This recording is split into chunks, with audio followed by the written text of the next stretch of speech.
할렐루야. 우리 주님께서 부활하셨습니다. 오늘 우리 주님의 은총과 평화가 저와 여러분 가운데 함께 하시기 바랍니다. 제가 부임한 지 최초로 저보다 키 큰 사역자가 되었어요. 우리 늘품마을 김기찬 선생님 말씀을 통해서 지금 우리 저희는 방금 전에 예수님의 빈 무덤가에서 눈물과 탄식 가운데 있던 막달라 마리아가 부활의 첫 증리된 이야기를 함께 들었습니다. 늘품마을 친구들, 또 우리 품마을 친구들 잘 들었어요? 네, 우리가 전에 도와달라고 그랬는데 선생님이. 네. 자, 그렇다면 어떻게 이 막달라 마리아가 이 부활의 첫 증인이 되었을까요? 앞서 그림을 통해서도 보셨지만 빈 무덤을 보고 주님의 부활을 제대로 믿지 못했던 다른 두 제자 베드로와 요한이 등장하는데요. 오늘 본문에서도 막달라 마리아도 처음엔 예수님께서 부활하셨다는 사실을 믿지 못합니다. 빈 무덤가에서 서성이다가 안쪽을 들여다보다가 천사를 만나기도 했지만 여전히 예수님의 죽음 때문에 하염없이 눈물만 흘리고 있었습니다. 그녀에게 예수님은 어떤 분이셨을까요? 사람의 멸시와 천대를 받던 창기에서 자신을 사람 대접해주고 사랑받는 존재로 그렇게 변화시켜 주신 분이셨습니다. 그래서 비록 주님이 찢기고 상한 그 시신이라 할지라도 그 시신에 향유를 좀 바르고 잘 수습해서 주님을 좀 고이 모셔드리고 싶은 마음이 있었습니다. 하지만 그 마음으로 찾아왔지만 정작 주님은 그 무덤에 계시지 않았습니다. 사실 이 대목을 읽으면서 이 부활의 사실을 이미 알고 있는 우리들은 이러한 마리아의 눈물과 탄식이 어떤 면에서 참 안타깝습니다. 마리아가 지금 좋은 뜻으로 사랑하는 마음으로 울고 있지만 사실은 이미 주님께서는 부활하셨기 때문입니다. 마리아는 예수님을 사랑했지만 그러나 주님이 부활하신 사실을 알지 못해서 그저 절망 가운데서 눈물만 흘리고 있었습니다. 그런데 바로 부활하신 주님께서는 이 막달라 마리아의 그 눈물을 사랑하셨습니다. 다 떠나고 아무도 없는 그 무덤, 빈 무덤 곁에서 홀로 지키며 울고 있는 마리아, 그 마리아가 얼마나 주님을 사랑하셨는지 그 마음을 우리 주님께서는 알고 계셨습니다. 그래서 오늘 본문 말씀에 울고 있는 마리아에게 바로 주님께서 나타나셨습니다. 처음에 나타나셔서 마리아를 부르실 때 여자여 라고 불렀습니다. 너무 경황이 없어서 주님의 음성을 제대로 알아듣지 못했던 막달라 마리아는 그 음성에 그 사람이 바로 동산지기인 줄 알고 착각합니다. 자신을 부른 분이 주님인 줄 꿈에도 생각하지 못하고 있습니다. 그래서 그 사람에게 동산지기인 줄 착각하고 당신이 혹시 시신을 옮겨 놓았으면 내게 좀 달라고, 내가 그분을 모시겠다고, 가져가겠다고 이렇게 말하기도 합니다.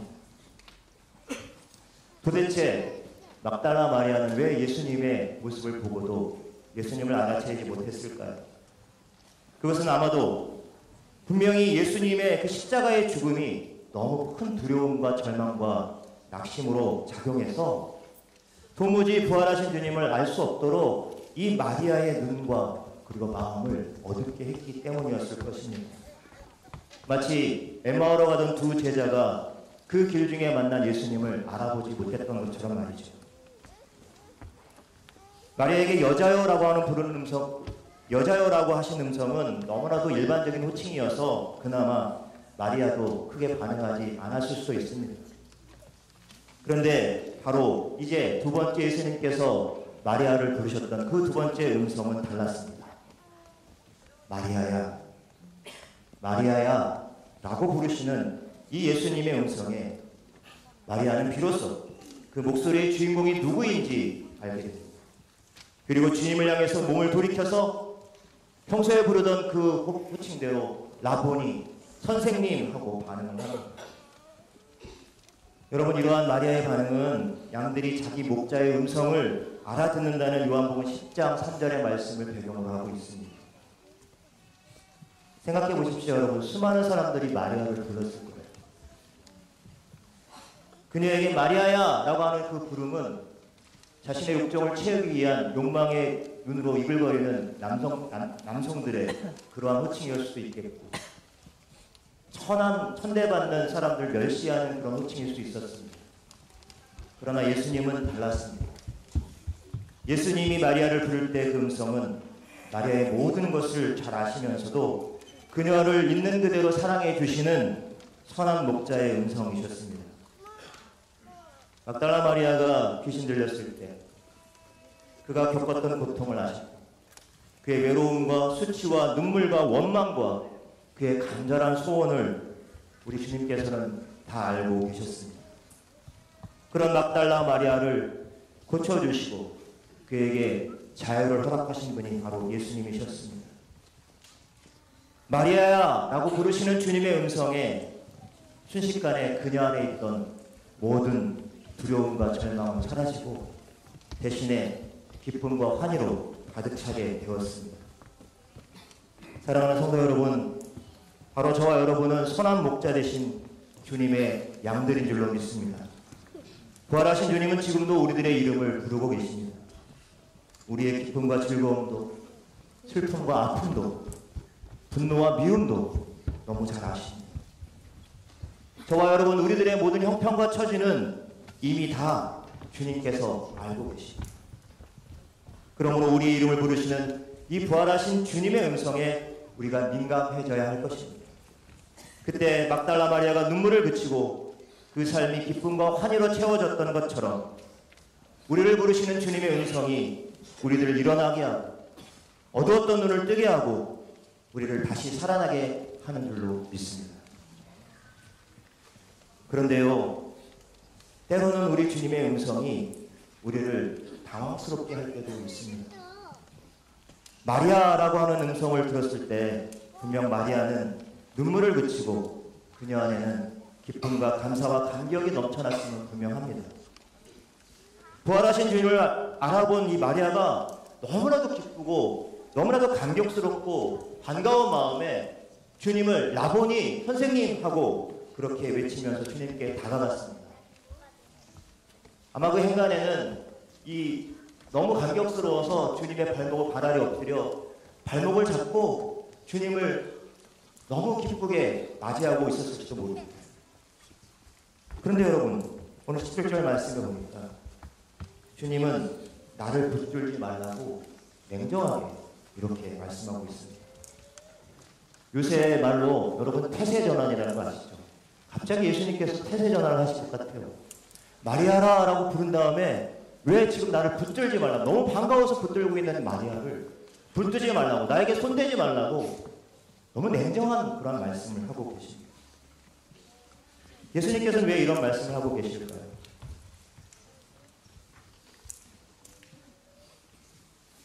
이렇게 말씀하신 이유는 예수님이 부활하신 몸이 마치 인간이 손을 대면 안 되는 어떤 신성한 몸이라든가 아니면 바로 이제 승천해야 되기 때문에 나 바쁘다 뭐 이런 이유 때문이 아니었습니다. 우리가 잘 아시다시피 예수님은 부활하시고 제자들에게 나타나셨을 때 특별히 도마에게 못자국난 자기의 상처에 손을 대보라고 말씀하셨죠. 그리고 부활하신 이후에 예수님은 40일 동안이나 제자들을 만나고 다니셨습니다. 그런데도 왜 예수님은 마리아에게 나에게 손을 대지 말라, 나를 붙들지 말라, 붙잡지 말라고 하시는 것일까요? 그것은 바로 17절 후반부에 주님께서 마리아에게 부탁하신 말씀 속에 그 해답이 있습니다. 너는 내 형제들에게 가서 이르되 내가 내 아버지 곧 너희 아버지 내 하나님 곧 너희 하나님께로 올라간다 하라 하시니라.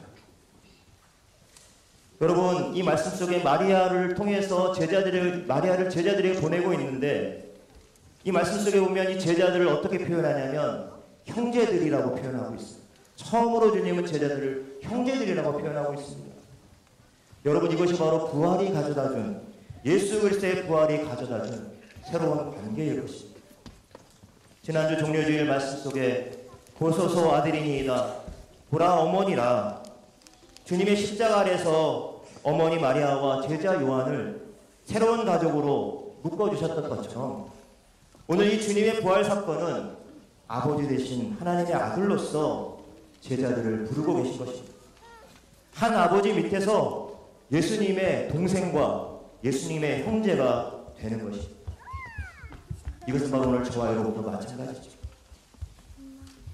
예수님께서는 마리아에게 자신을 붙들지 말라고 한 그 이유가 여기 있던 것입니다.